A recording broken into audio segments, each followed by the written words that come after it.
Hello and welcome back to my channel. I've been getting a few readings coming through. Some of them have been quite scary, so I've not wanted to put them up. Obviously there's a lot going on the world stage at the moment, a lot going on in the news, and if you're there scrolling social media, it can be quite horrific and quite scary to see what feels like an escalation of a march towards the end of the world. But the reading today is very, very spiritual. Um, this feels more like somebody's personal story and them finding self acceptance, um, definitely with a religious theme. So, this may be you, it may not be you, to help you understand if this reading is for you or not. I've got some cards here, so these words might mean something really specific to you when you see them. Hopefully this will help you know if this is a message for you or for someone else. Sometimes these things will come up during the following kind of week or so if you watch out for them. Spirit can give you those signs by these themes popping up, and then it'll kind of all make sense. But if not, it's okay, it's just somebody else's reading. So the three cards that I got from my own deck are the lake, lightning, and the knight. On the underneath is Uranus. I've also added that some other names for that god there. You've got Uranus and Caelus. So this, as the underlying, is kind of like that Aquarian energy that I talk about a lot. We are moving from Pluto being in Capricorn to Pluto in Aquarius. I know I say this almost every reading, but it's a big, big kind of like earth shift, like a societal shift. Now, it's difficult in some ways and good in other ways because Pluto, the planet, is obviously the god of the underworld, and he brings with it this energy of a really deep dive into whatever kind of like planetary house he's in, almost like the forensic pathologist of the zodiac. So Pluto energy goes into a sign with a fine-tooth comb and really kind of looks at what works and what doesn't work, and he brings with it this breakdown of certain factors of whatever theme he's kind of exploring at that time. And basically it's this energy of cutting away the dead flesh, so that the world can heal. Anything that's kind of rotten and no longer functional, no longer working, is going to be removed. Now, this does come with a lot of turbulence, it does come with a lot of unrest, but it is the nature of Pluto. On the other side of this, we get healing and we get rebuilding. So it's kind of like a difficult process, but a good outcome is the reassurance that I want to give you here. Now, Uranus and lightning coming through, this kind of Aquarian energy. Pluto is in Aquarius right now, and Aquarius is a sign about society. It's a very political sign. It's a sign about doing the right thing. Doing the right thing is a very elevated, idealistic sign. And so it does also rule technology, communication to a certain extent, although that's more Gemini, and just basically collective action. So we can see all these things playing out, I think, in the news at the moment, where we're seeing the effects of Pluto entering Aquarius. And, people are asking questions about what is good for the collective whole, what is working in politics and what isn't working in politics, what's best for everybody, where are people abusing their power. These are all questions that are asked when Pluto enters Aquarius. We do see, with Pluto in Aquarius, we do see periods of revolution. We do see society, groups of people, the population rising up against tyrannical leaders. I'm not going to speak about any specific event or any specific country, but this is definitely something that we're seeing in the news at the moment, kind of like political revolution. I think, hopefully when these things happen, we can see this happening on a peaceful level. I think this did happen. I can't remember which country it was now, because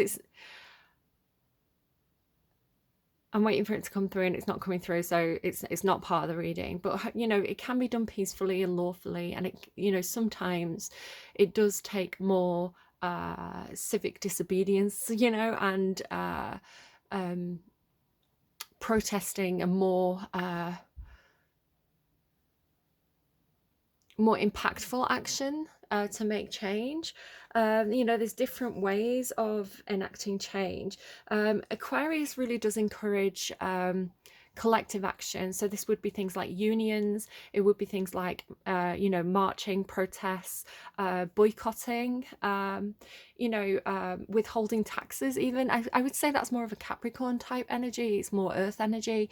But yeah, anything where it's kind of like done en masse, like society standing up for itself and rejecting something, is very, very Aquarius energy. Now the planet Uranus itself is actually, I believe, in Gemini. I have got notes, so I'm just going to pause and look those up. Okay, so this is something to watch out for. So Uranus is currently in Taurus, but April 25th is when it moves into Gemini for about 7 years. Now, the kind of search that I did, which is quite a basic search, but it says Uranus in Gemini signifies faster changes and ideas in communication and technology. Sorry if you can hear the banging. There's some work being done on my street. There's always some kind of work being done outside. So, but again, disruption, right? The banging, it's disruptive. So, maybe noise as disruption could be something that we see as a theme over the next couple of months. Uranus in Gemini signifies a period of rapid disruptive innovation and change in communication technology, especially AI, media, education, transportation, bringing restlessness and challenging established systems with new ideas about freedom, connection, and society, building on historical patterns of revolution, social upheaval, and evolving borders during past transits. This transit, starting in April, brings innovative reforms and questions traditional structures, potentially accelerating AI development and highlighting the need for adaptability. So make of that what you will. Also, Neptune is going into Aries. I don't know what made me check this. I don't know if this is relevant to this specific reading, but it says it marks, I think it is actually, I really do actually see this here as part of the reading. So maybe check out your Neptune placement, maybe check out your Uranus placement, check out Uranus and see kind of what those planets are doing in your chart at the moment. Those big, heavy, slow-moving planets that, make big changes in your life over a period of multiple years, could really be doing something impactful in your own personal chart right now. If you do want a free birth chart service, I personally use Cafe Astrology or Astrology Cafe, one way or the other. They do a free birth chart service, and you can see where your placements were when you were born, and it also kind of gives you daily updates of how the planet movement affects you personally. I'm not affiliated with them in any way, it's just the service I use, so if you are looking for one, that is an option for you. So Neptune in Aries says it marks a generational era of spiritual awakening focused on individual identity, bold action, and collective transformation, blending Neptune's dreamy, illusionary nature with Aries' pioneering spirit, challenging humanity to align personal will with divine purpose through creative rebellion, visionary leadership, and redefining selfhood. So I think we're really going to start to see, with this combination of planets, Pluto, Neptune, and Uranus, making these big shifts, and the combination of these planets together, I think we're really, really going to start to see, rather than an individual being defined by capitalism, right? I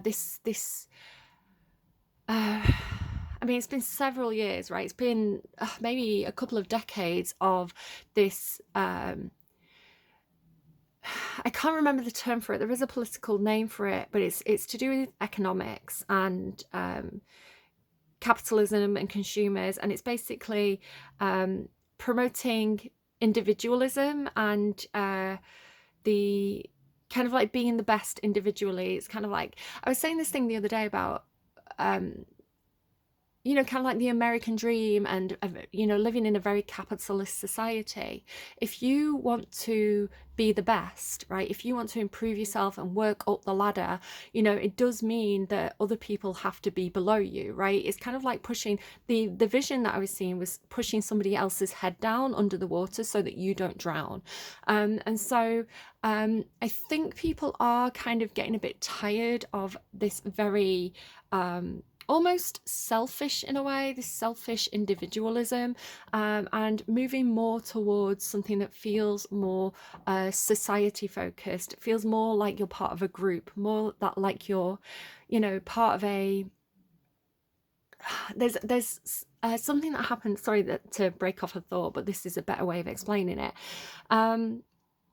Do you know, like, I'm not like the other girls, that meme, like pick me girls, I'm not like the other girls, where it's like, I'm quirky, I'm different, I read Dostoevsky and wear black lipstick, I'm different, I'm not like the other girls.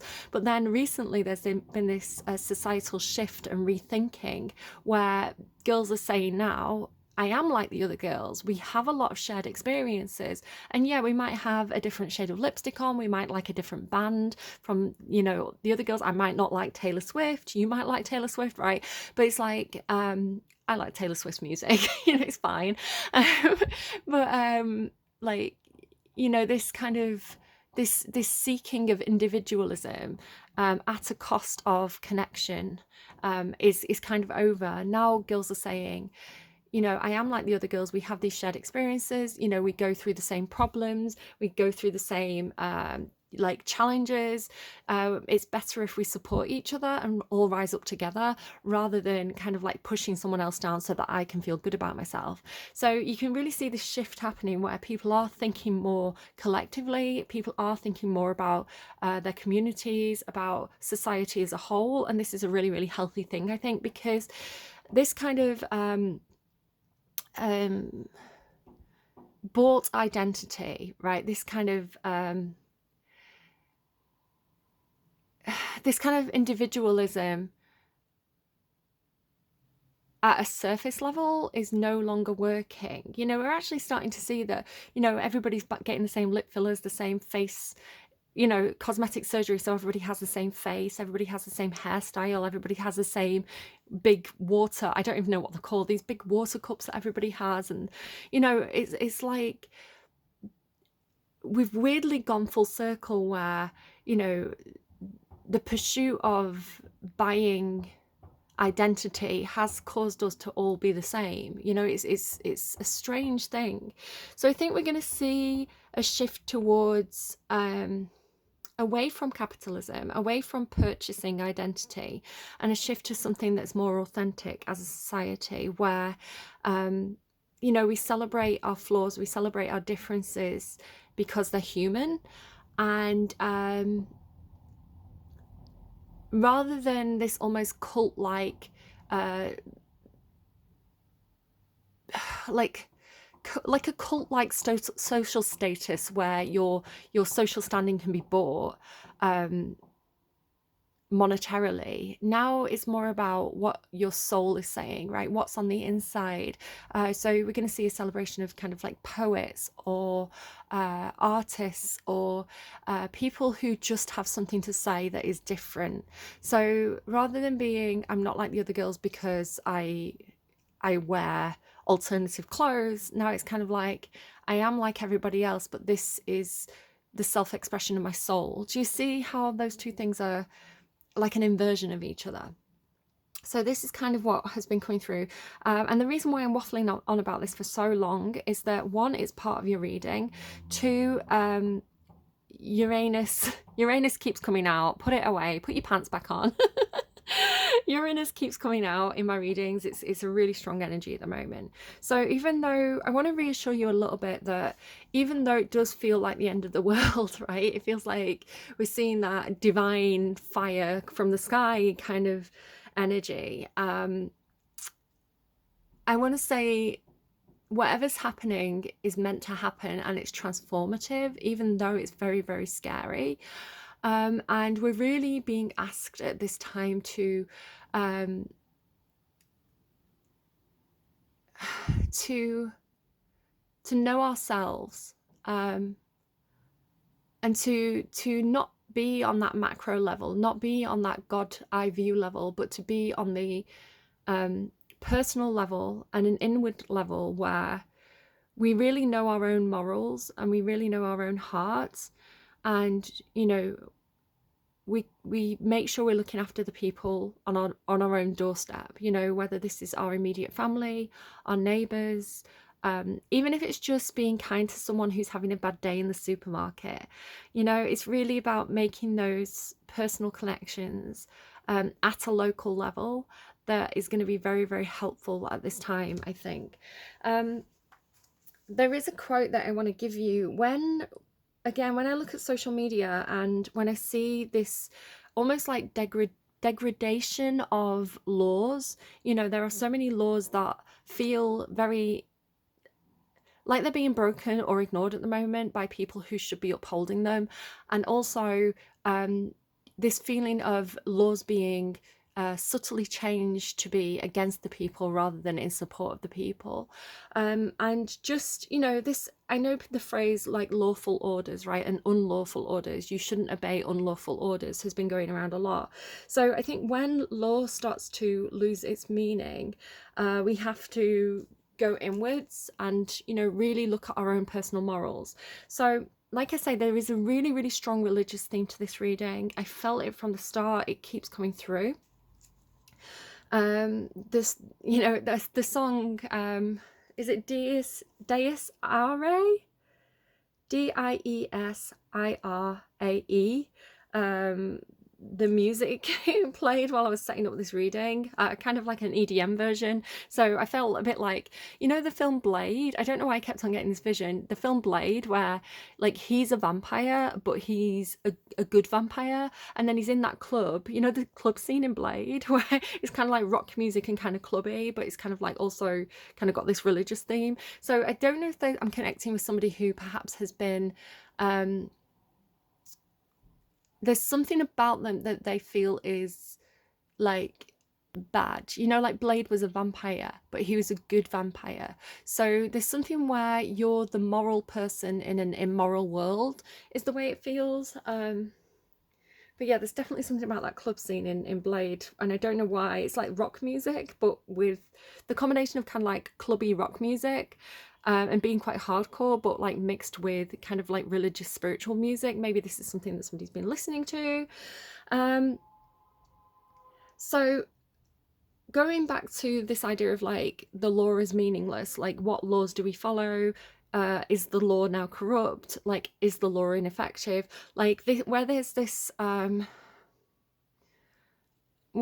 question over like, do I or do I not follow the law? Maybe somebody's come up against something where, the law says one thing, but, spiritually and morally, they feel very conflicted about this. If you are particularly religious, specifically if you read the New Testament, there's a quote in Romans, it's Romans 13, 8-10, where Jesus, I believe, is about to go to the cross. So it's kind of like his last words to his disciples. And he says, let no debt remain outstanding. And again, I don't know. This reading either resonates or it doesn't, right? Let no debt remain outstanding except the continuing debt to love one another. For whoever loves others has fulfilled the law. The commandments, you shall not commit adultery, you shall not commit murder, you shall not steal, you shall not covet, and whatever other command there may be, are summed up in this one command. Love thy neighbour as yourself. Love does no harm to a neighbor. Therefore, love is the fulfillment of the law. Now, the argument being made in this is that whatever, because you could go to different countries, right? You could go to different countries, they're going to have different laws. Jesus is saying in this moment, in this passage, that the only law that matters is love, because love is the fulfillment of God's will. All the other commandments, like the 10 Commandments, any other law, comes down to this, right? Love is the fulfillment of the law, because the idea is, laws like, commandments like you shall not murder. You wouldn't murder somebody if every action was motivated by love, right? To love someone who has angered you, to love someone who has done wrong to you, to have empathy, even in the hardest times, is the fulfillment of God's will. So, if you ever come into question a law that, and I'm not telling anyone to break the law. Obviously, laws are there for a reason. We need them as a society to have rules and to be able to live alongside each other. But if somebody's having a really personal problem with something, and you are deeply religious, and that kind of like, what would Jesus do? The only law that matters is that you do things with love in your heart, right? So love is the fulfillment of law. I don't know why somebody may need to hear that. I know that on social media, there are a lot of people who say they are Christian, who do not conduct themselves with Christian values. And again, that's not for me to judge other people, but when you've been brought up, I was brought up kind of in a, I'm not religious personally, right?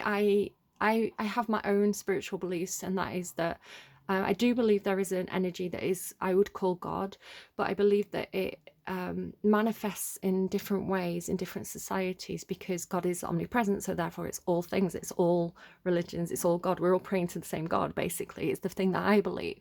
However, my childhood was brought up in a particularly Christian place. My granny was particularly religious, and I went to a school where we were taught the hymns, we were taught Bible stories. I know the Lord's Prayer off by heart because we would read it every day in assembly. That's a crazy thing to me as well that I was thinking about the other day. Like in America, you stand up and you pledge allegiance to the flag, and you do like that whole thing like every morning in high school. Like we were praying to God, man, and we were doing the Lord's Prayer, and I don't know, I feel like the Lord's Prayer trumps the Pledge of Allegiance because I don't know, man. But yeah, so to be taught these values, love is the fulfillment of law. I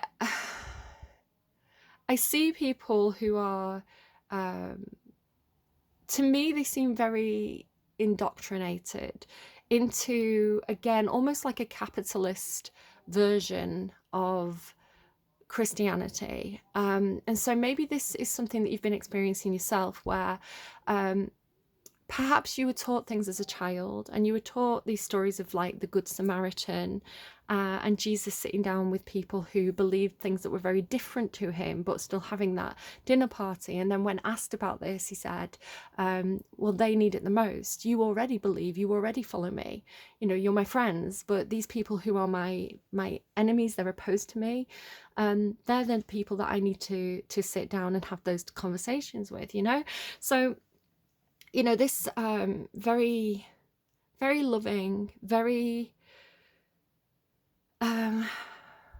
high vibrational version of faith that I was taught as a child, perhaps you have found yourself going to a certain church, or being involved in a certain community where you're starting to think, when you look within yourself, when you look at your own morals, um, and you look at the way people are acting around you in this certain situation, and you're starting to think, this isn't right, this isn't what God would want, something like this. I do feel like I'm connecting with somebody deeply spiritual. I could also feel like somebody could have lost their way a little bit. And again, I'm not telling you what to think. I'm not trying to convert you or anything. I've not even been christened myself, but because to me, nothing manly matters, nothing on earth matters. My soul is what matters, and my soul and God are good. So it doesn't matter whether I am or I am not christened, right? Whether I'm baptized, because God doesn't care, right? Because God, loves people with love in their heart, and I do have love in my heart. So, these kind of earthly matters are they don't matter. Right, I already have God with me, because God's omnipresence, and therefore it's every single cell of my body, everything is God. So I don't know, and again, I'm not trying to convert you, I'm not trying to be blasphemous. We have freedom of religion, right? So at least in the UK, so I get to believe what I choose to believe, what works for me, and you get to choose what works for you and believe in what works for you. But I'm just, I'm here today with the messages that are on the cards, and I do have to say what I'm getting through. So, I do feel like somebody's questioning. I feel like somebody's almost bent and bent and bent unconsciously, without even realizing that they have tried to fit in with a group, and they, to the point where they're wearing a mask, and they're going back in and relearning to love themselves, is the way it feels like it's coming through.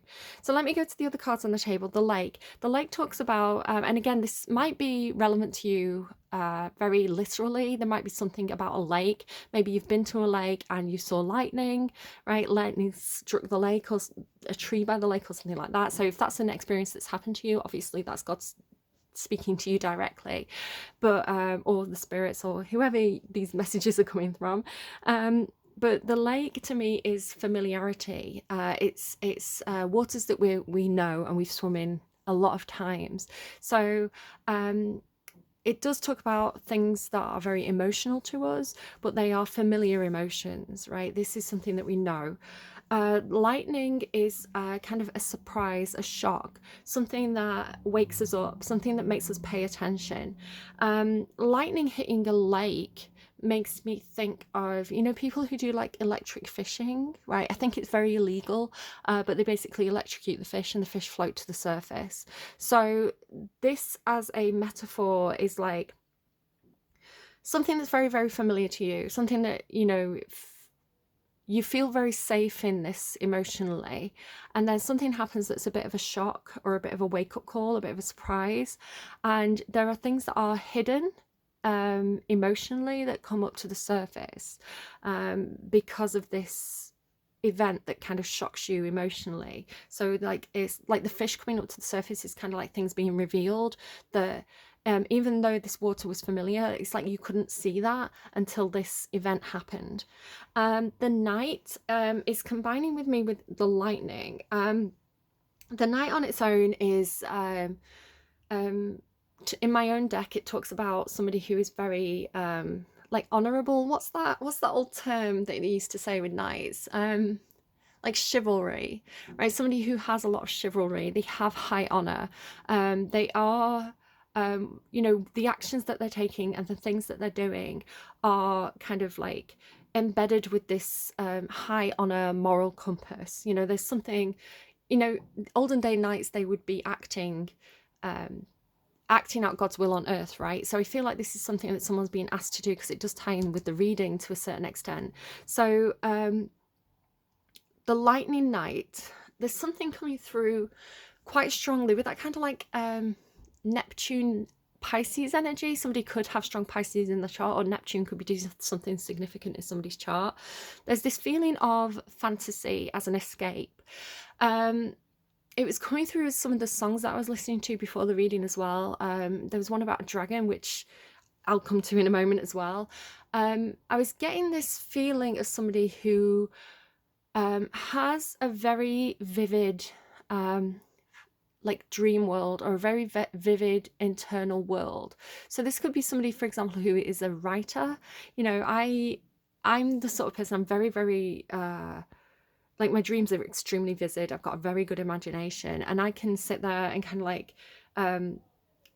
move quite easily from the physical 3D world that I can touch to the imagination space, to the dream space. It's like an alternate dimension. And then I've got a choice of like multiple worlds that are fully fleshed out with characters and, you know, storylines that I've created myself internally, that I can go to and have conversations with people and walk around these worlds like in my imagination and go to all these different places. So I don't want for anything externally, because anything I could want externally I have internally, right? My imagination is so strong that anything I could want physically I already have. So something was coming through with this with there's a few messages with this. Sorry, I'm just waiting for to kind of like make sure I get these messages in order, and I explain this like fully, so I'm just kind of waiting for those messages to come through. So there's something definitely about escapism, about using this as a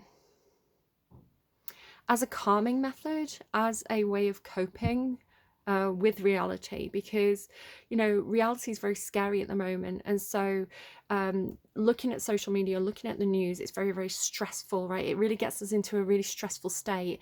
And sometimes when you get into a state that is so stressful, you shut off emotionally and you become almost apathetic. It's like, there's nothing I can do. I can't care about this because I just don't have anything left to give. And that's a really dangerous state to be in. That apathy is really dangerous when bad things are happening, because you almost allow them to happen through non-action. And so I'm not blaming you for that, right? I'm just talking about how things work. So I feel like somebody has this ability to, because we start the reading with meditation, somebody has the ability to self-regulate through their imagination. So say you've had a very stressful day, you've been on social media, you've been on the news, you're feeling really, really overwhelmed. It's kind of like, I need to go to a quiet space and just sit on my own and daydream. Because when I daydream, you know, I can save the world. You know, I can go to a place where, you know, all those bad things are not happening, and I feel safe and I feel protected, and there's people around me who will protect me. And, you know, like, whatever it is that you can't do in reality, you know, being able to do that in the dreamscape is it rebalances you, right? It calms you down and it gives you a sense of control again. So there is this term maladaptive daydreaming, and maladaptive daydreaming is when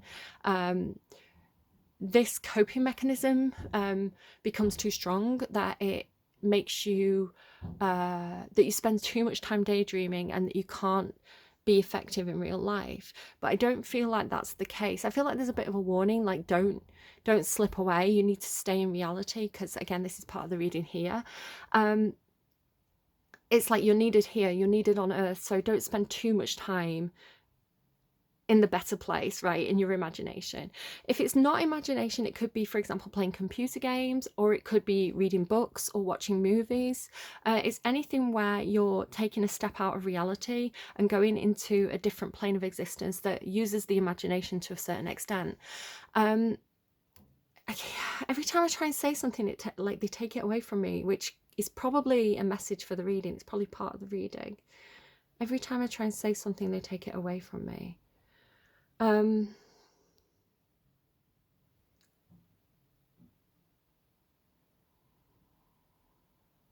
it's gone. I'm sure it'll come back when it needs to. Oh, that's what it was. It's really weird how the messages come and go.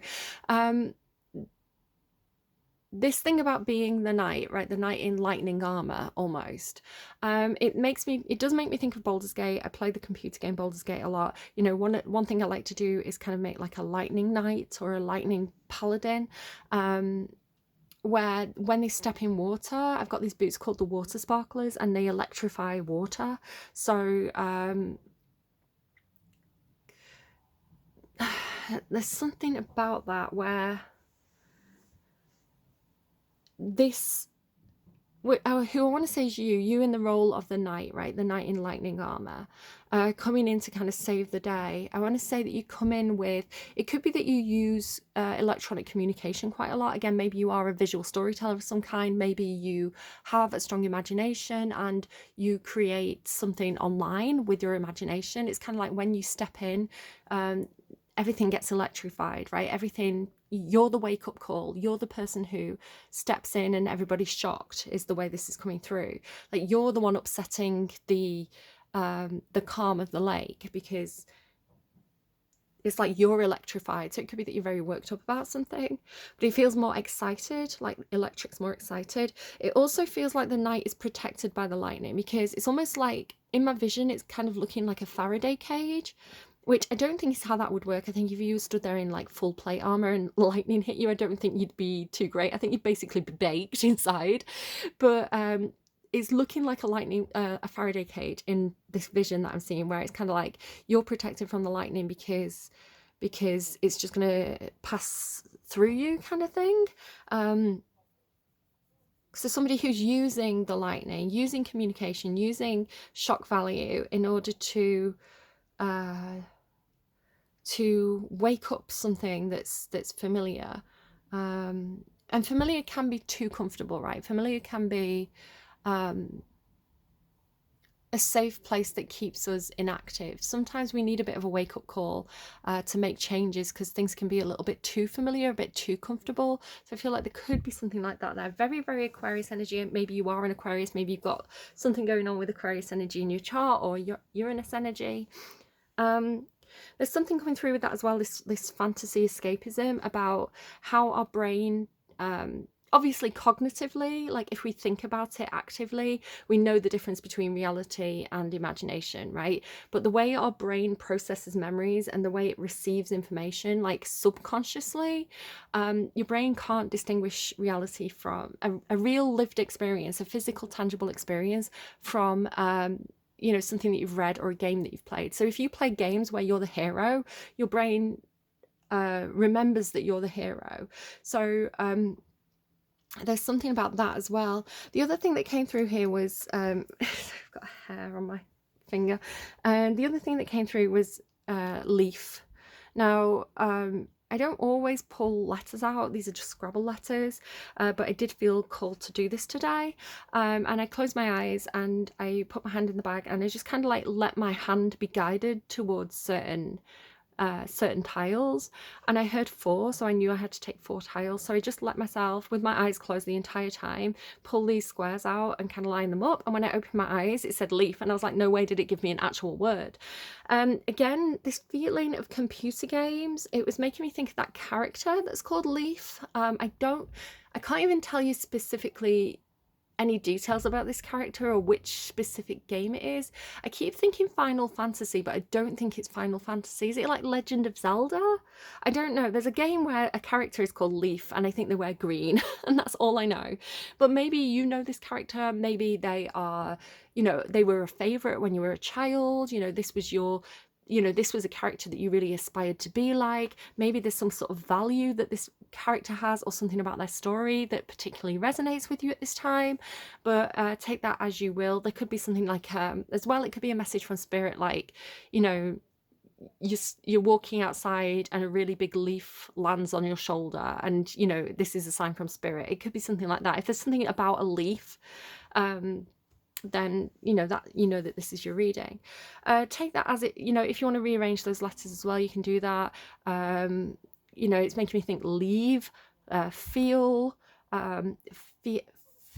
fealty. What's that kind of like old word that knights had? Like you were, like feudalism. It's like you had fealty to your lord, right? So maybe you're very loyal to somebody. Somebody could definitely be questioning that though. It's kind of like, again, in Baldur's Gate, sorry to talk about Baldur's Gate so much, I'm absolutely obsessed. if you play as a paladin, you take an oath, right? A paladin is very similar to a knight. You know, they're a fighter, but they have this kind of like spiritual energy behind them. So you swear an oath and you have all these tenets. So you might be an oath of law, right? You swear to uphold law and order, or you know, you might swear an oath of light. I'm going to spread the light. I'm going to brighten up dark places, you know, and that sort of thing. So there's different oaths that you can take. But if you break your oath, normally accidentally through some kind of involuntary action or something that you do that unexpectedly has a consequence, when you break your oath, you meet the Oathbreaker Knight and you become an Oathbreaker Paladin. And so when you talk to this Oathbreaker, sorry, I don't know why it's going through like this, but again, anything comes through as part of the reading. When you speak to the Oathbreaker, he talks about how he followed a lord, and the lord was giving him orders that he disagreed with. They were bad orders. He could, like, unlawful orders kind of thing. And he was like, I can't follow them. So I broke my oath because I no longer wanted to follow this lord and do the bad things that he was telling me to do. And so then I became an oathbreaker, but then I got to choose for myself, what my values are and what I'm going to do in my power. So this kind of gray area of,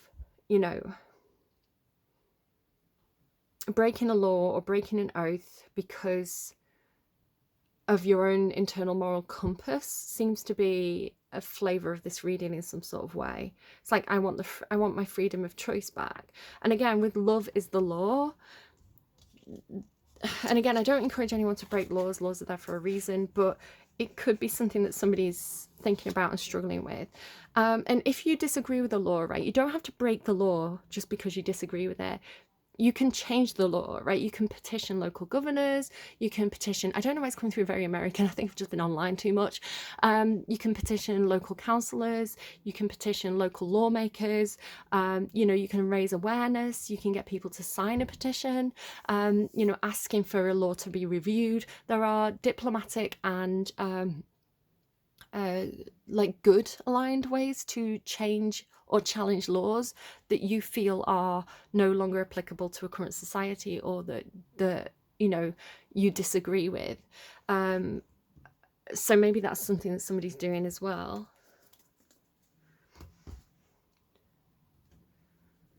I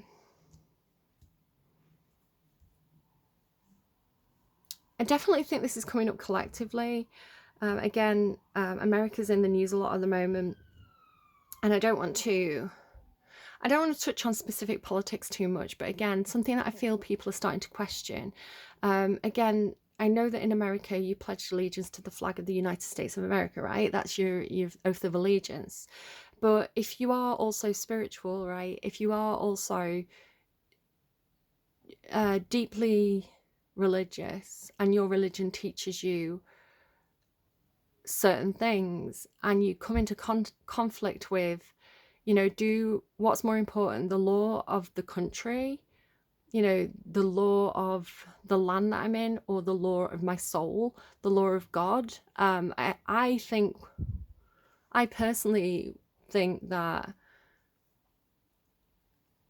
moral alignment is more important than doing something that I'm doing what God tells you to do is more important than doing something that a man tells you to do, because God is infallible and man is fallible, right? Man may be created in God's image, but they do not have the omniscience of God, right? The all-knowing of God. Nobody can understand God's will except God, because for a mortal man to say that they have the mind of God is blasphemous. Although God is everywhere and in everything, so no one mortal has any more understanding of God than any other, because God is everything and all things. So again, I'm not particularly religious. It's just the way this reading is coming through and the energy that I'm connecting with. So again, disregard anything that doesn't feel in alignment with you. But for whoever needs to hear this reading, it might be helpful to have somebody confirm those things that you're feeling deeply inside, and to know that whatever is giving me my messages hears you, right, and validates you. So the reading itself starts with dancing on one foot, balancing act, and meditation and stillness. And again, I'm always going to encourage you to disregard anything that any human says to you. I'm just a human on the internet, right? I don't know you internally the way that you know you internally, right? You know your own moral compass best. So when it comes to making any decision, don't completely disregard what people are saying around you. Obviously, family may have your best interests at heart. They may be trying to give you very good advice.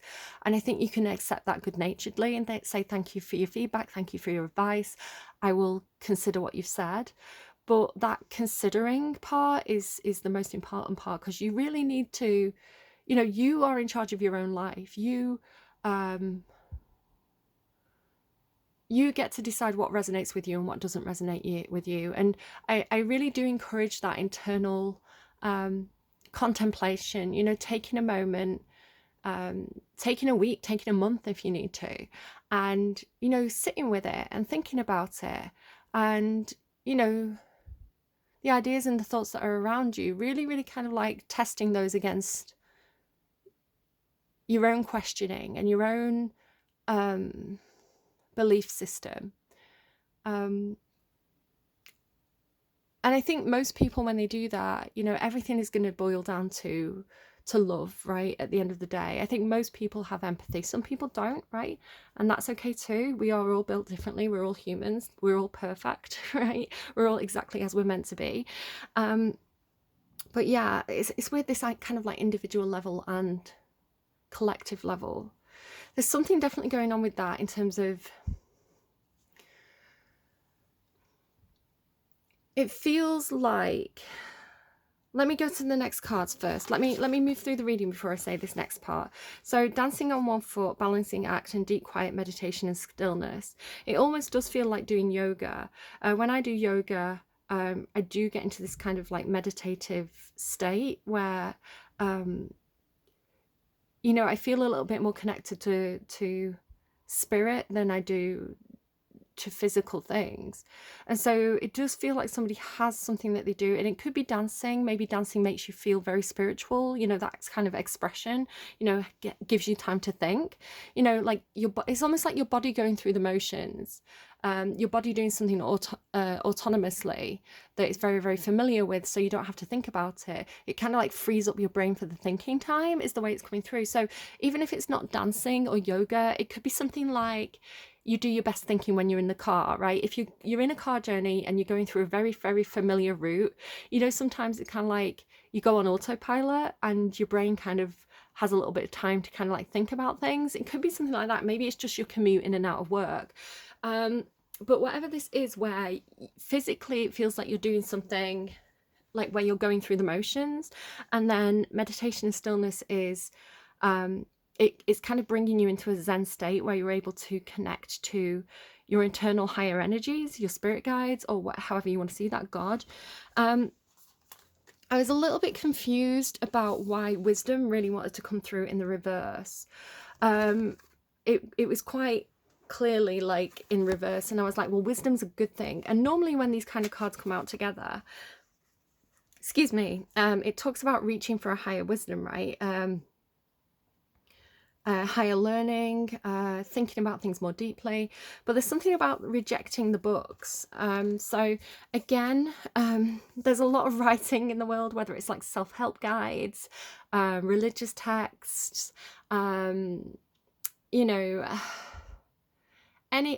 anything that's kind of like of the earth, right, that purports to give us wisdom, including this reading that you're watching right now, because it's earthly, it's of tangible earthly things, it's made of man, it's not, it's kind of like diluted. So even if you're reading something that is like a religious text, even though that may have originally come from a message from God, the process of a human writing that down has diluted it, and it has given it kind of context of not only the perspective of the person who wrote it, but the time period and the culture that it was written in.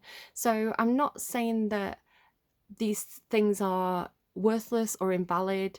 They are religious texts, but they are religious texts that are a diluted version of the mind of God, because no human could ever compare to that omniscience. Does that make sense?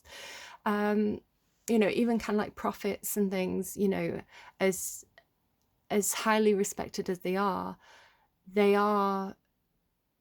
a fracture, right? They are a piece of God. They're not the whole thing. So there's something about kind of putting the books down, putting the earthly things down, and reconnecting with it's like pure light energy. Whenever I meditate, whenever I connect with what I would call God energy, it always symbolically looks to me like a pure white, almost like a pinprick of light, like a dazzling pinprick of light, and then it grows, and I'm able to kind of like focus in on it, and it grows brighter and bigger, right? So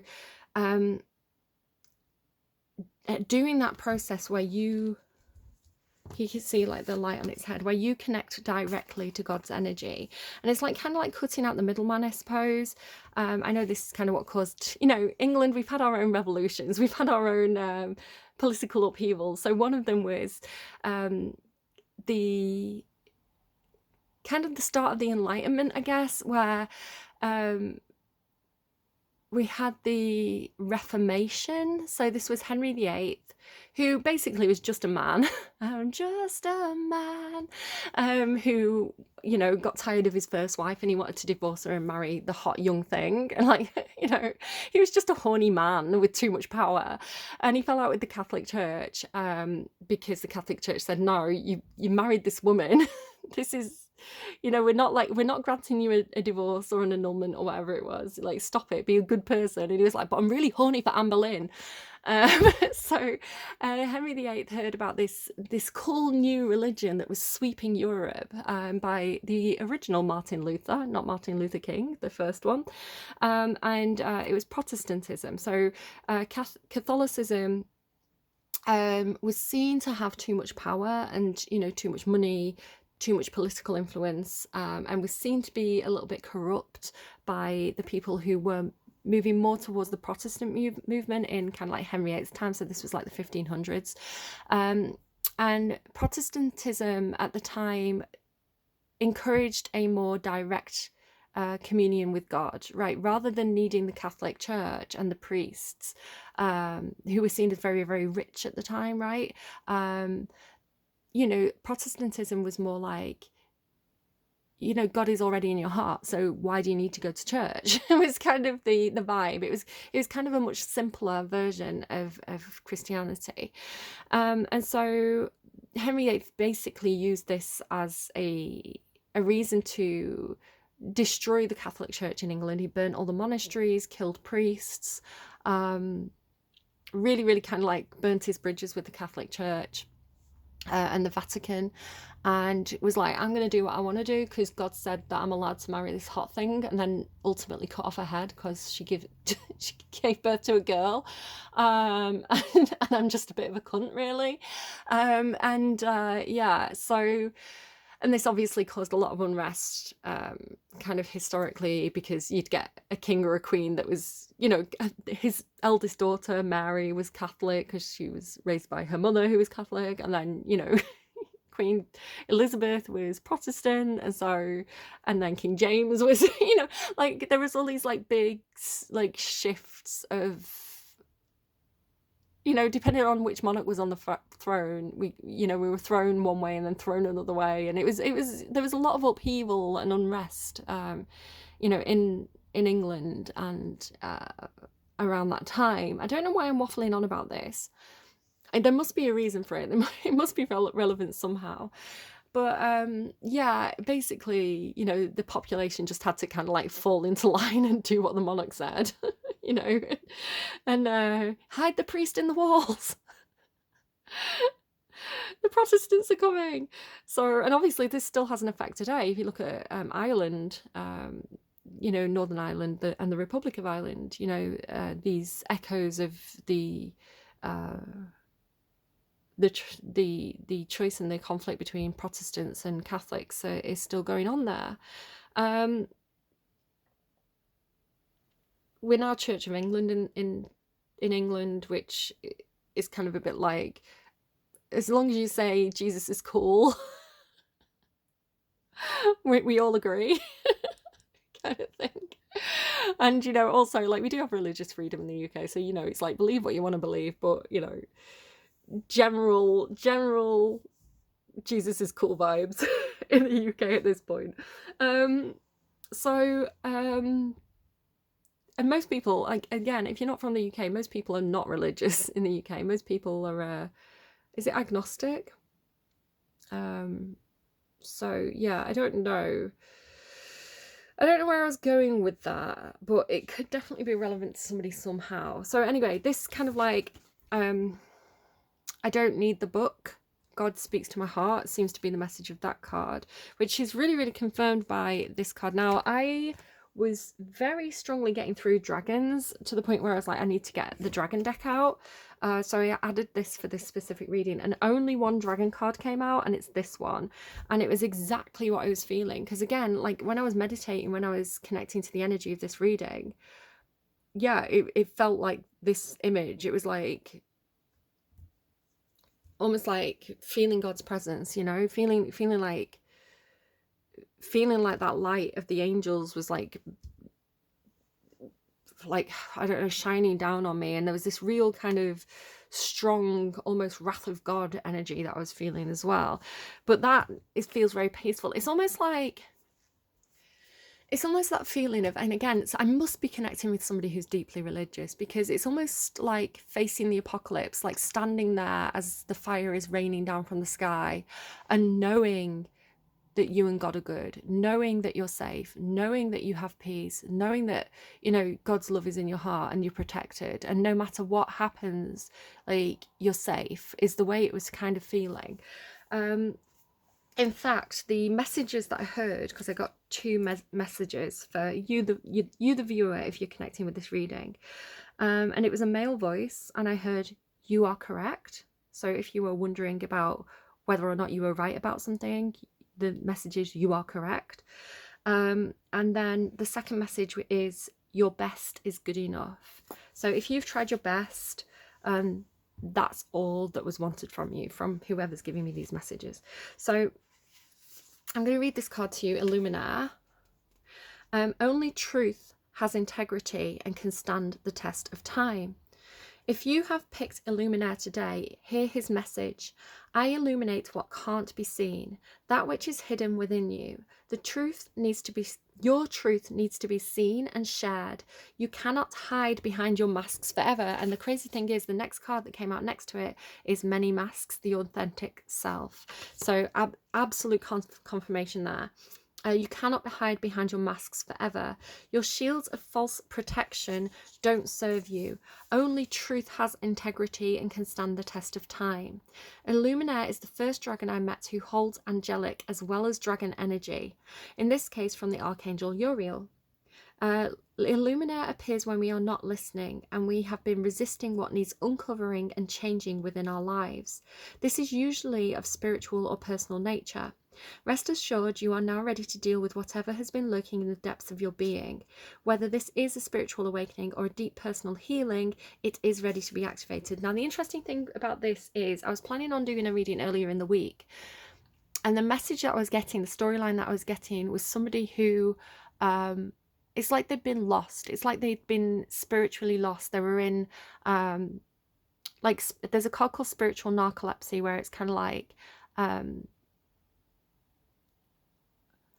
just like your soul, and it really felt like, you know, getting in with the wrong crowd kind of thing, and like getting into bad habits, and sort of like getting so far from God, like so far from what was healthy for this person's own soul, that you know, they felt like they'd been lost. So this could have been like a family member who perhaps had some addiction problems or something like this. It's like it felt like they were too far gone.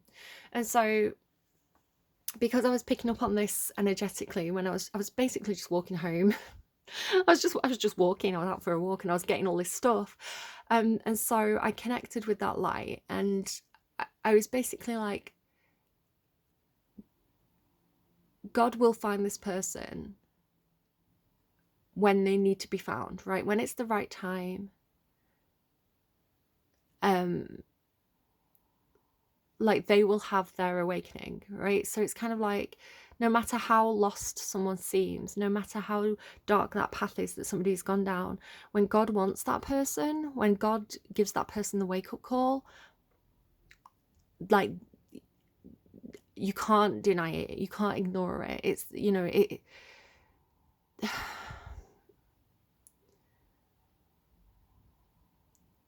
just trying to put it into words, because I kind of had this. I was in a really bad situation at one point, and, you know, I was really, you know, I had kind of hit rock bottom and I didn't know what to do. And so I prayed, and it's probably the first time I prayed in years. And I was like, God help me, I need help. And that's when I had my spiritual awakening, and I felt crazy. You know, I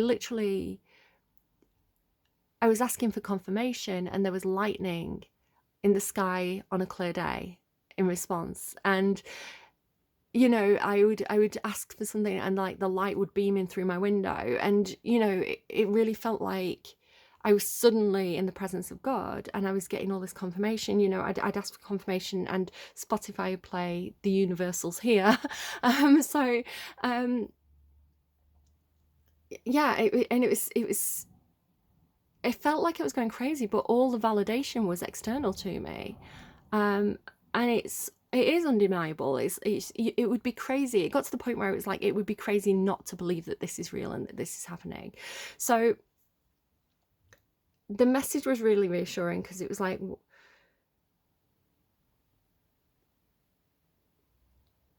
no matter how, I had another vision as well where I was taken from the light, right? I was taken from basically this bright place, which, you know, seemed like, you know, tangible reality on a good day. And it's like I was taken through this door into this like pitch black darkness, and it looked like, you know, Stranger Things when Eleven's kind of doing a psychic thing, and it's like a fully dark expanse. And I was like in this place, and I at first I felt really shut off, right? I felt kind of really rejected from the bright, happy place, and I felt really kind of like alone. But like this presence was there in the darkness, and that was really reassuring. And the message came through like, trust the light inside. And so like I focused in on the light inside myself, and I found it. And I knew I was safe, and I knew I'd be okay. So I feel like this is a metaphor for when things get dark, right? When we feel like the world is a dark and scary place, and we feel like, you know, humanity has lost its conscience a little bit, it's kind of like you can always find that light within your heart, and know that you'll be safe and have that reassurance. Seems to be a big theme of the messages that are coming through at the moment. So yeah, and then it's kind of like, because there's this message of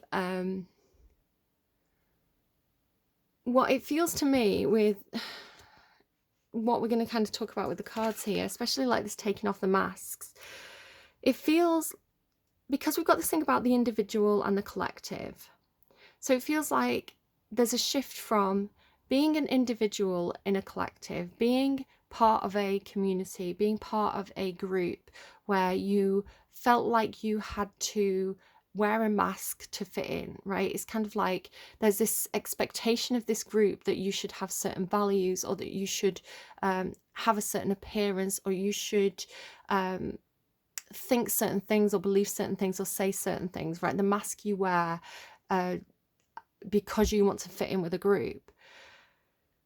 It seems like internally a message has come through to somebody with this kind of light inside themselves, where the first thing that happens is they must take off their own mask, right? They must go internal and they must learn to love themselves.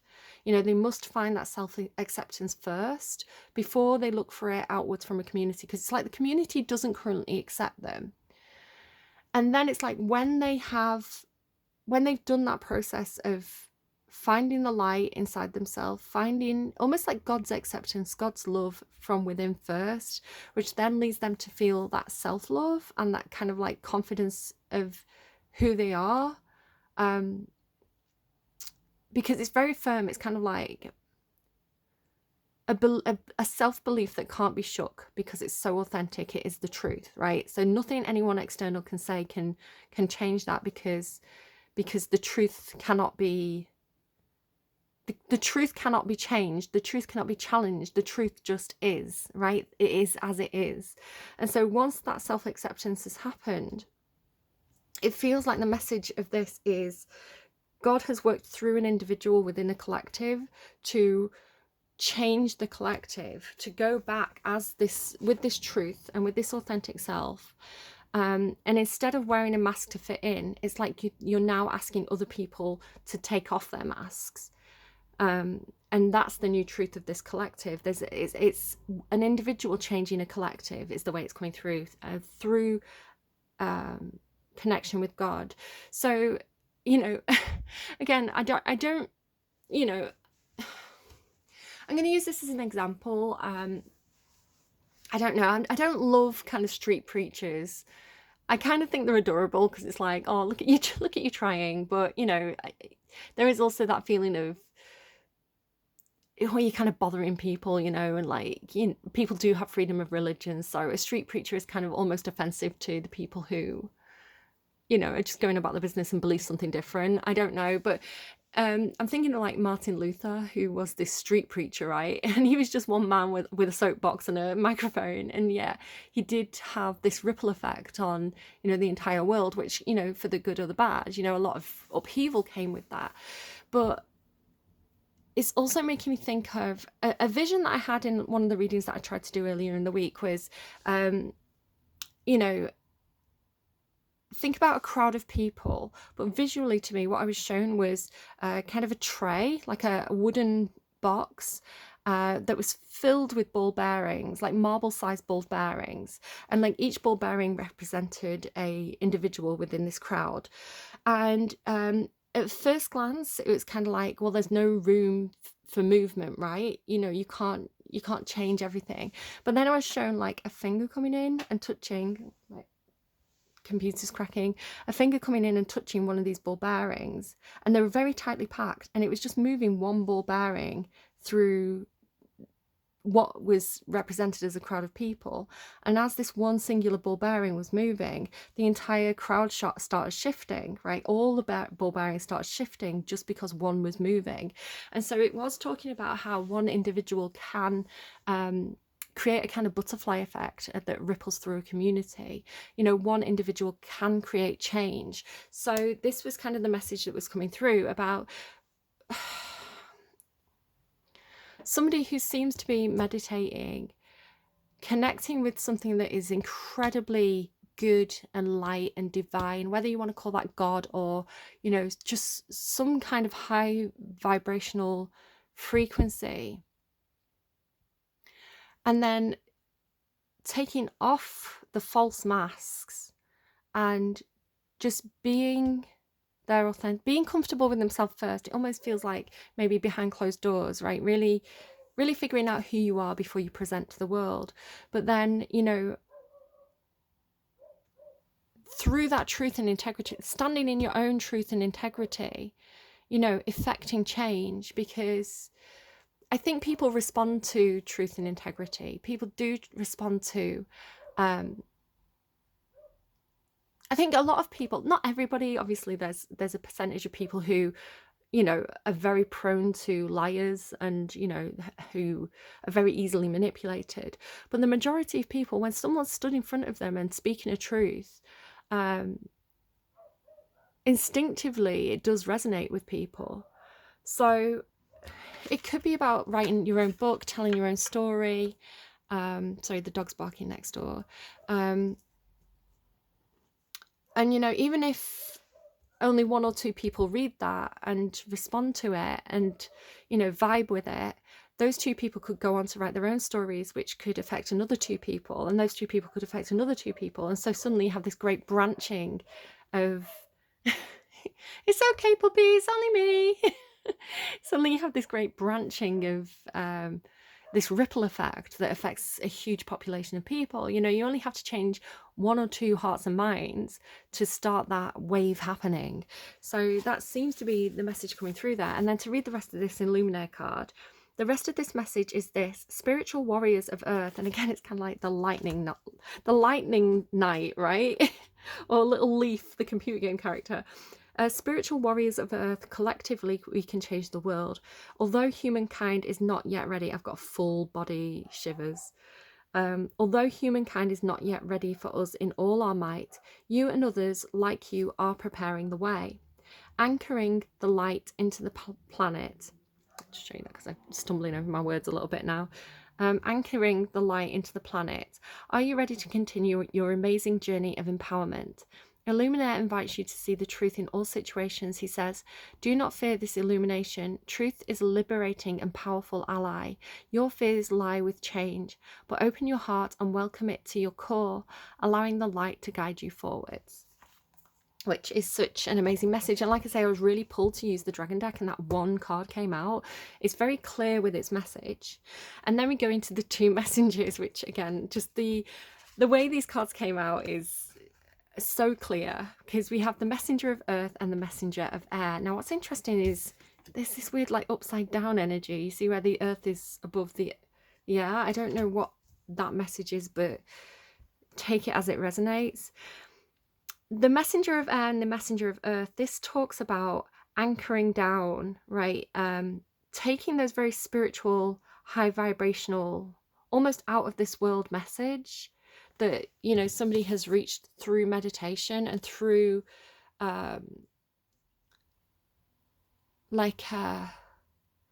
just a meditation process, and then like pulling it down and anchoring it into reality. So you can see as well, she almost has like an aerial, you know. And there's also like these two, I kind of want to put them like this like the earthly presence and then the angelic presence above, and then like the light coming through.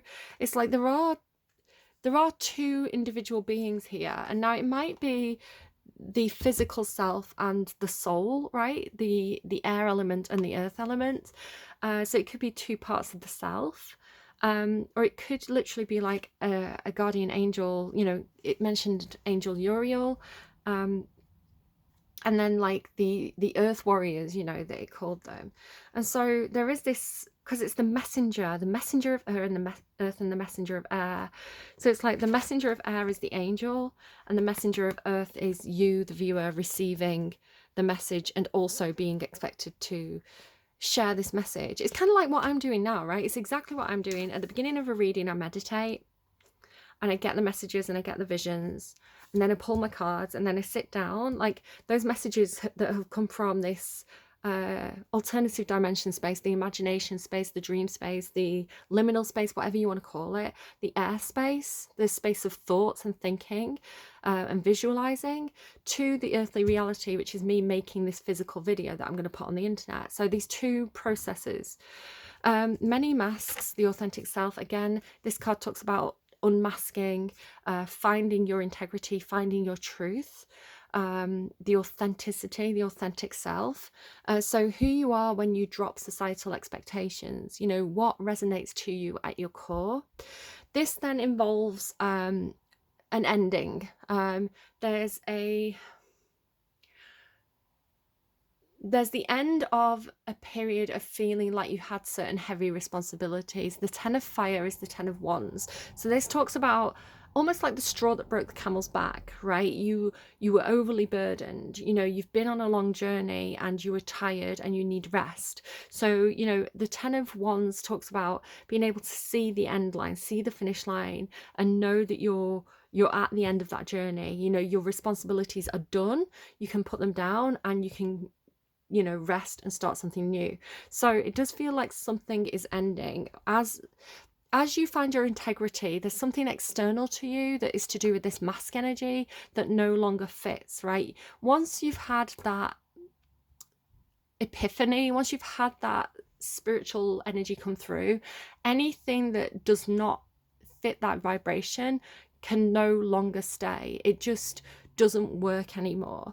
And so, there might be bad habits that you're stopping. There might be, a workplace that no longer fits you. It could be a certain group that you've been involved in that you're like, I don't see eye to eye with these people anymore. Like, I need to go on. I need to continue my journey elsewhere. I have something else to do, is the way that 10 of fire is feeling. But it also feels like burning those masks, right? And I don't encourage, kind of like, be careful if you're setting any fires. I don't need to, that fire to get out of hand or anything, but it does really, really feel like stripping something away. Then again, we have gravity. So again, with this energy of like the earthly person, she's literally sat on the earth, and then these kind of more angelic, kind of like winged figures, but then the connection is there. So normally this looks to me like she's sleeping and these are trying to kind of like wake her up.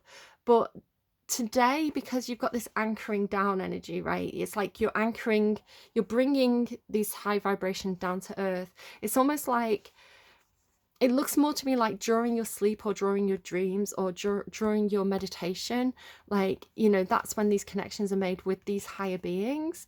And it's kind of like you're getting the messengers, right? They're like beaming messages down to earth for you to receive, sort of like satellites beaming a transmission to a TV set, like you're the TV set. And so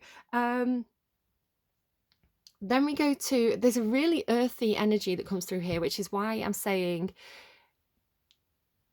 there's this anchoring down energy, this bringing the imagination, the liminal, the conceptual into reality and making it happen. So you then go to Woodwives and adaptability. Now there's something about these two cards where, again, it kind of looks like she's took something off, she's dropping it, right? She's peeling away these outer layers. Again, kind of, I was talking at the beginning of the reading about how, we have this capitalist identity, where the Instagram aesthetic, if you want to call it that, where, especially if you kind of work online, you have certain expectations, or maybe you work in kind of like business or something where there's expectations about how you present yourself, like how you appear. And these are very shallow surface things, right? We work in an office environment, so you have to have clean hair and high heels and a suit. It's kind of like, well, why? I can get the job done more effectively in a pair of trainers because my feet aren't hurting and distracting me. It's kind of like, why do we have these stupid expectations of appearance when what really matters is who that person is, their personality, their beliefs, whether or not they're honorable or not. The internal self is so much more important than the external self. And yet we have all these societal expectations of like, no, we expect you to spend, I expect you to spend £2,000 on an Armani suit, so that you can fit in with this game that we're playing. The neurotypicals really love this. The people who are neurodiverse are a little bit more impervious to this role play. The thing is, though, it's making me think of the film Catch Me If You Can as well, where he dresses up like a pilot and they let him fly planes. There's something about how stupid people are, that they take people at a surface level, like you wouldn't judge a book by its cover, that sort of thing. It's like, I don't know, there's something really stupid about it now, where it's kind of like, oh, that girl has lip fillers, therefore she's definitely capable of doing my paperwork. It's kind of like, really though? I don't know, there's something, you see what I mean? It's like, there's something really, I feel like this is part of the reading as well.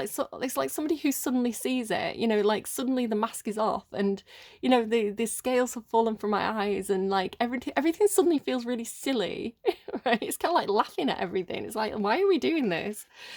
The curse here as well. The curse talks about, and Woodwives adaptability. It's almost like, Hang on, there's a delivery driver. Where is he going? Not to me. There's this. Sorry, give me a sec.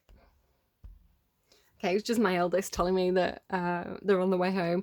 Okay, so adaptability and the curse. Whatever this is for the individual, this what feels like a great spiritual awakening. This almost like once it happens, you can't go back, right? It happens internally first, and it feels like being part of a crowd and having a belief system and almost being indoctrinated by your environment, and then almost like having a dream where God speaks to you directly or Jesus speaks to you directly, and they're like, the only thing that's important is love, go tell your community. And then like suddenly being back in that environment and, you know, looking around and hearing people saying all these hateful things and being like, that's not what Jesus told us to do. that's the scenario that I'm seeing. And almost being like, you know what, it's like going back to church and everybody's, you know, talking about like, oh, we need to kick out the immigrants and we need to you know, oh, isn't John doing really well? He's bought a Lamborghini. You know, and like, no, like those poor people, they just have to work harder. But John's bought a Lamborghini. It's almost like going back into this environment and being like, oh my God, you're actually really immoral. Like you have not got Jesus in your hearts. Is the way it's coming through.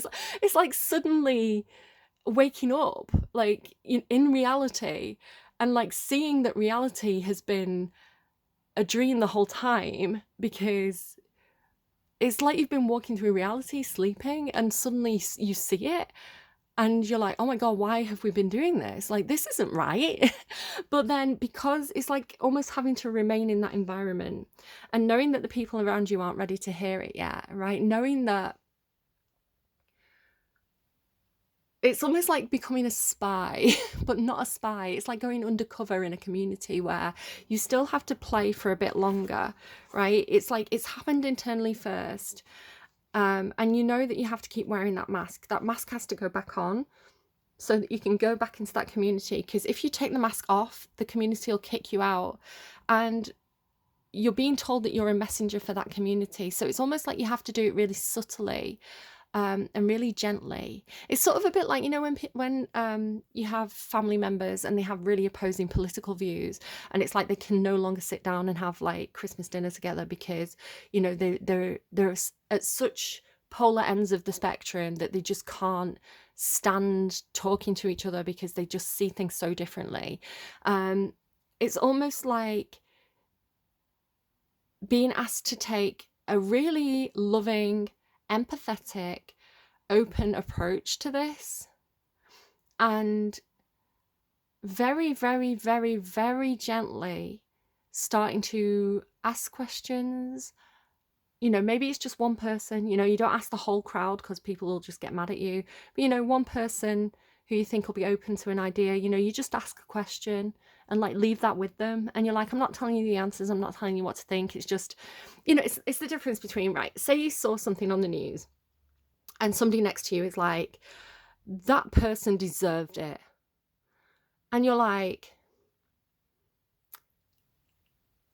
you could say to them, that person does not deserve it, you're wrong. And then you've created a conflict. That person's not going to listen anymore. They're going to go defensive. What you could do is sit there and go, do you know what? I thought so too. And then I heard this person say this, and it really got me thinking, what do you think about it? Right? And it's a much more welcoming conversation. You're inviting them to explore an idea with you rather than telling them what to think. And then you're actually teaching them critical thinking skills. You're teaching them to think for themselves. So there's this almost very, very gentle invitation to explore alternative ideas to that thing that they've chosen. And, you know, in a way where, you know, you're not kind of like, I'm right, you're wrong, but in a way where you're kind of like, oh, I heard this, what do you think about that? It's much more empowering for the person that you're talking to. So it's almost like you get more flies with honey than you do with vinegar kind of thing. So it's like winning people over very gradually. But the curse is that you still have to adapt your authentic self to these different situations. You're cursed with not being able to speak your truth fully just yet, right? There is a period of while you've looked in the mirror and you're happy to take the mask off yourself, there is still a need to do the kind of like circus act for a little bit longer. It's not time to step out fully yet, is the way it's talking about. Pachamama, again, this very earthy energy. It's like a protector of the earth. What could happen is, say you're arguing with somebody about something like AI, right? Generative AI. Maybe you've got an uncle who loves it. They're really, really into it. They're like, generative AI is the best thing. I've been using ChatGPT for this and this and this. Like, it's revolutionary. And you're kind of like, oh yeah, but it's really bad for the environment. Like all these data centers are popping up. They're using loads of water. They're poisoning the water of like local communities. And a lot of time, these are communities that are not very empowered. So they don't have that political sway to speak up for themselves. I'm going to go and let my kid in. Give me a sec. Yeah, sorry.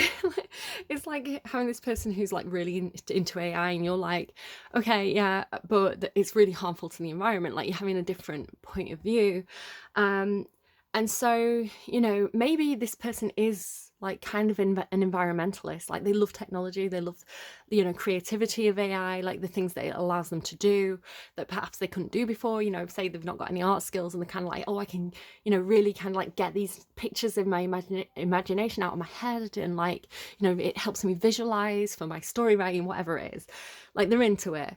But you're like, okay, I can't argue with them on these points, but, I can talk to them about the impact it has on the environment and just be like, instead of being like, AI's bad, don't use it, being like, oh yeah, it sounds like it's really helpful to you. I can really understand why you're enjoying it.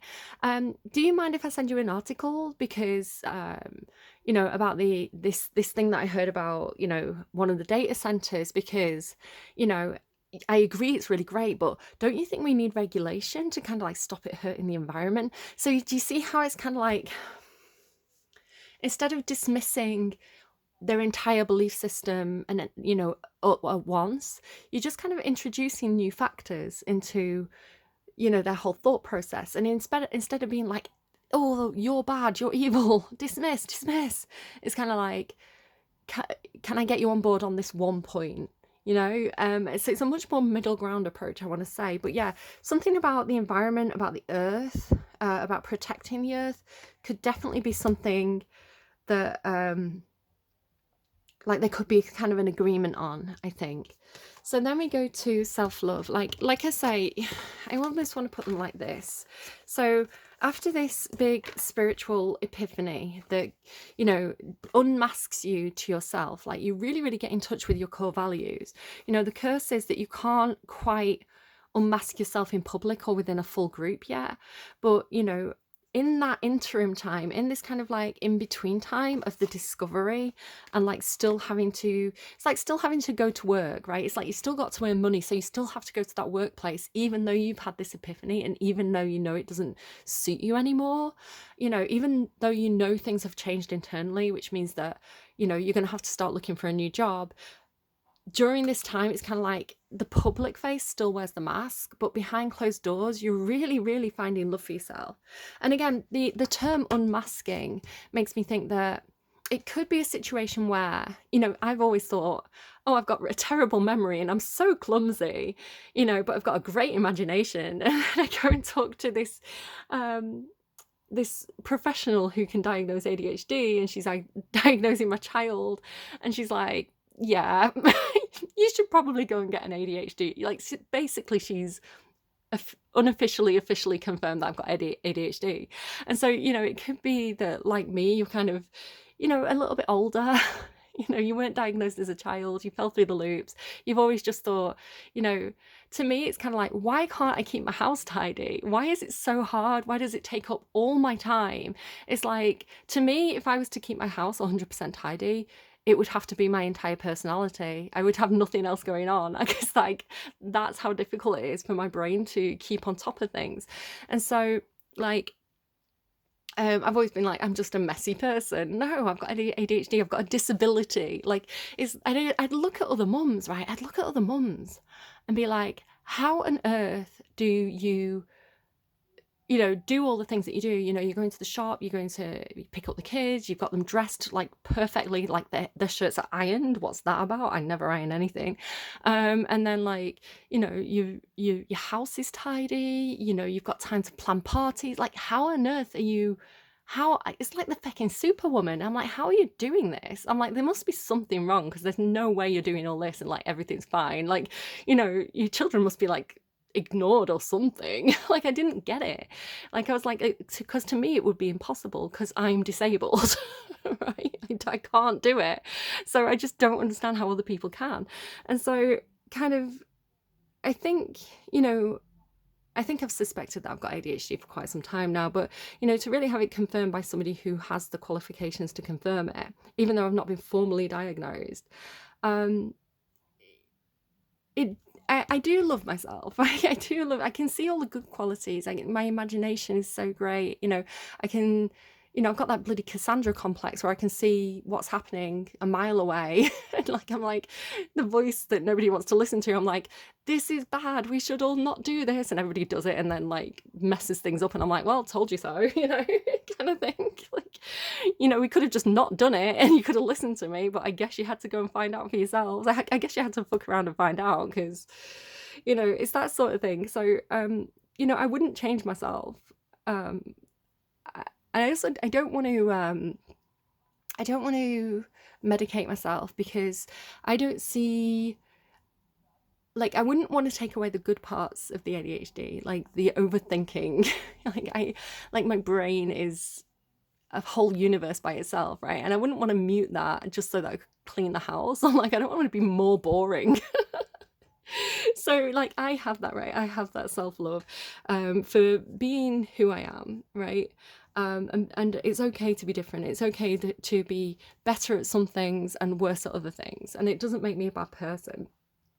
So there could be something very similar like that happening, where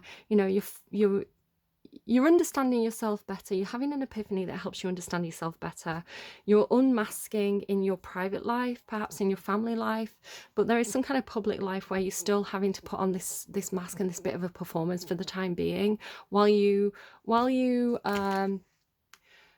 the internal work, while you figure things out, like what it means to you, right?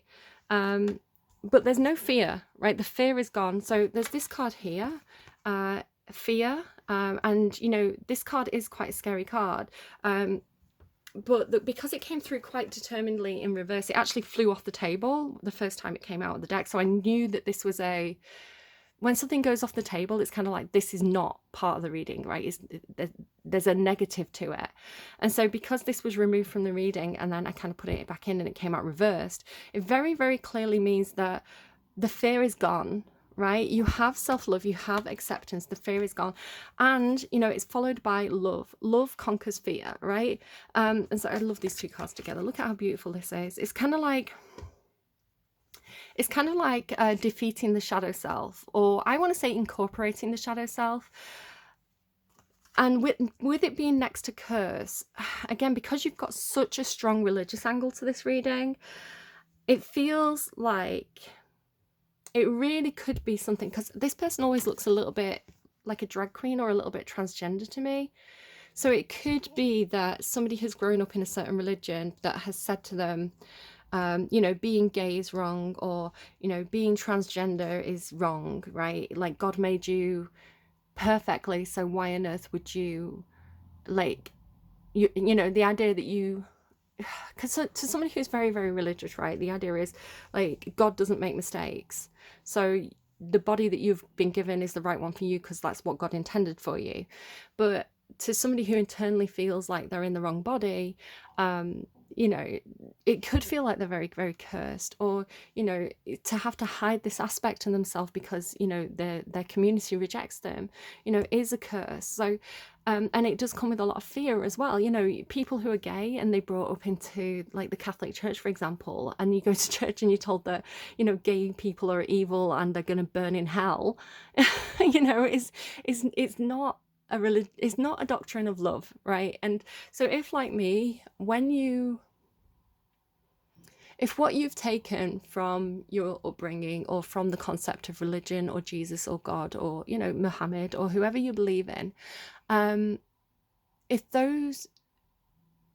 what those teachings have taught you is that love is the most important thing, because your reading ends with love, you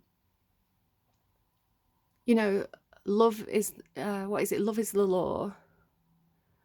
Love is the fulfillment of law. Then you and God are good, right? You and God understand each other. And maybe, again, you know, you can even, two things can be true at the same time. You know, God doesn't make mistakes. You know, everything is part of God's plan. But God's plan might be to challenge old laws and old doctrines that no longer suit a modern society. Remember what I said at the beginning about, you know, these books that are written by people, by human beings, by mortal human beings who don't have the mind of God, right? Because that would be impossible. And it's sacrilegious to suggest that somebody does fully understand the mind of God. All they are messengers, right? And those messengers are delivered to a community at that time. And those messengers can be changed, just like how Jesus says in Romans 8 to 10, you know, all the laws that you've previously been taught can be summed up with this one moral lesson, that love is the fulfillment of law. And so, again, you can go to different priests, different mortals who are messengers of God, and they will tell you different things depending on, you know, where on that moral alignment they stand. Because again, you know, God has the view of the many facets, right? God is the whole, but each individual mortal can only see through their one facet.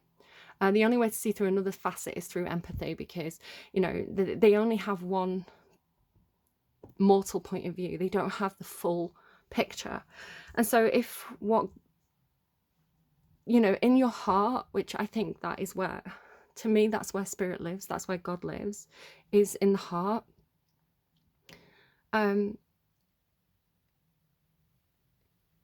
If you've had that direct communion with this energy of light and found that self-acceptance, and you know that everything you do is in alignment with that love energy, that God love energy, then you have nothing to fear. The curse is broken, at least for you internally.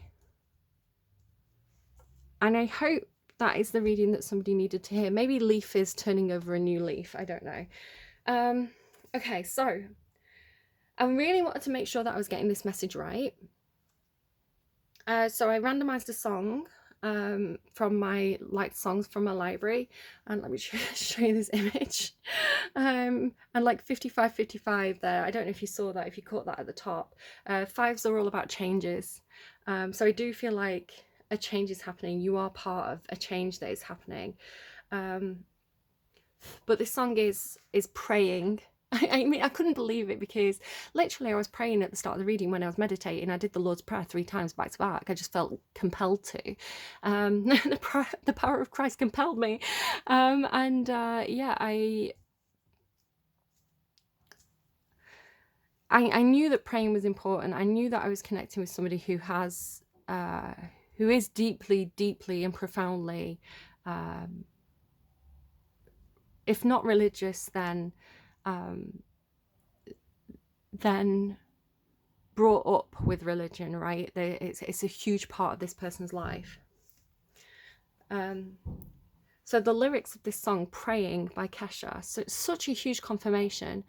It says, well, you almost had me fooled, told me I was nothing without you. Let me put these up on the screen.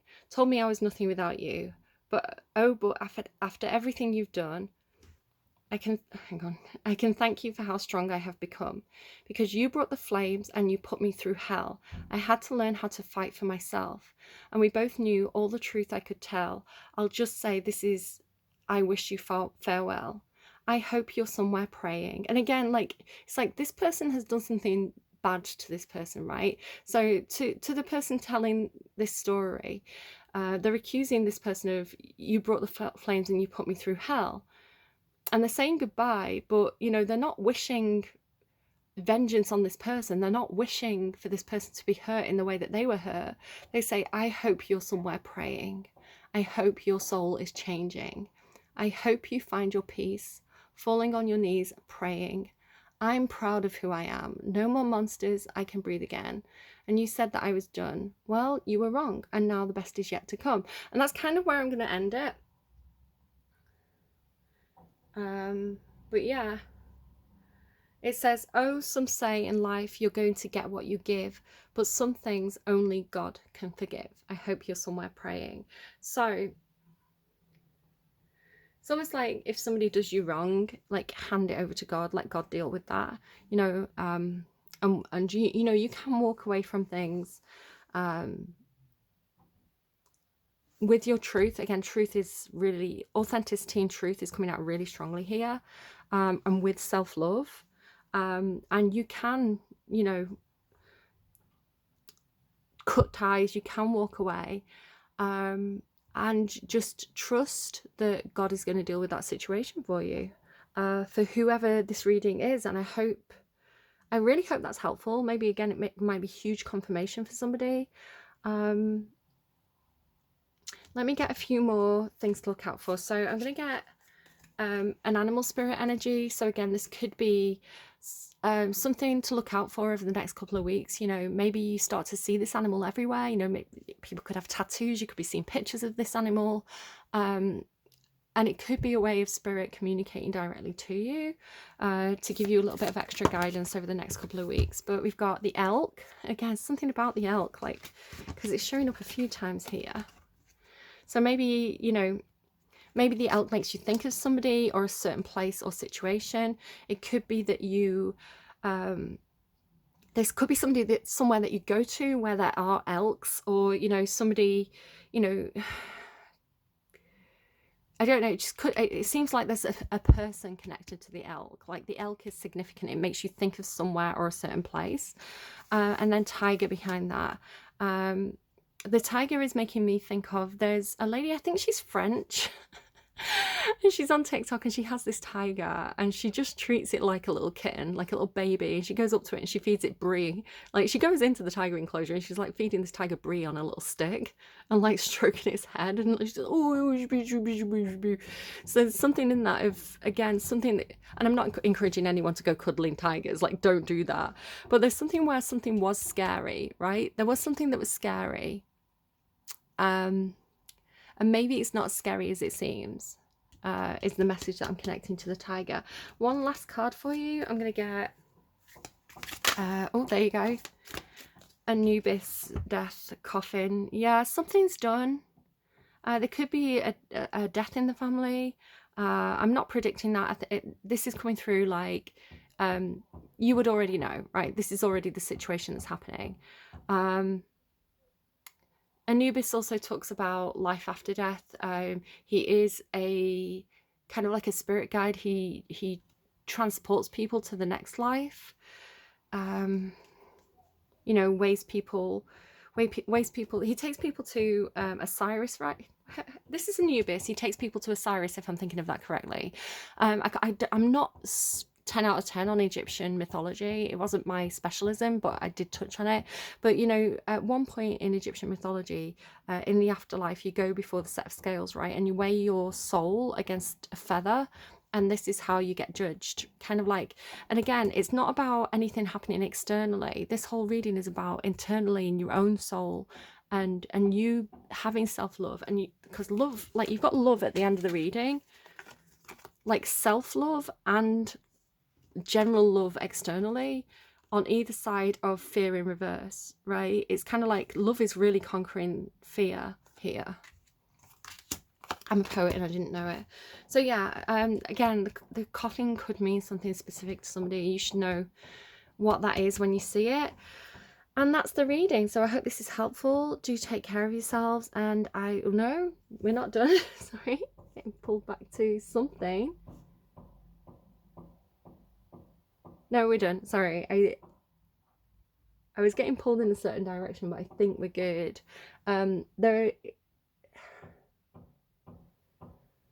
I'm seeing one of my own cards from like when I first got into tarot, and I was like making my own deck. I can't even remember specifically what it means, but Ace of Clouds. Aces are always about something new, a new offer coming in, a new idea, a new relationship entering your life. Clouds talk about thinking. In my own deck that I was creating, clouds kind of are like the dreamscape, like ideas, imagination. So there's something new coming in for you.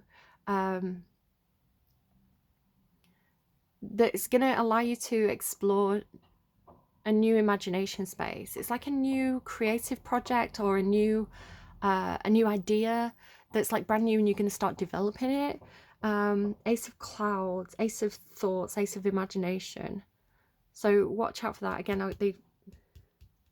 it seems like you've really had some sort of epiphany with this kind of like spiritual aerial, like a new, I don't know if spirit's communicating to you through dreams or like when you're daydreaming, but I would pay attention to anything new coming in via that method. All right, I'm gonna go. Take care, and I'll see you again soon. Bye.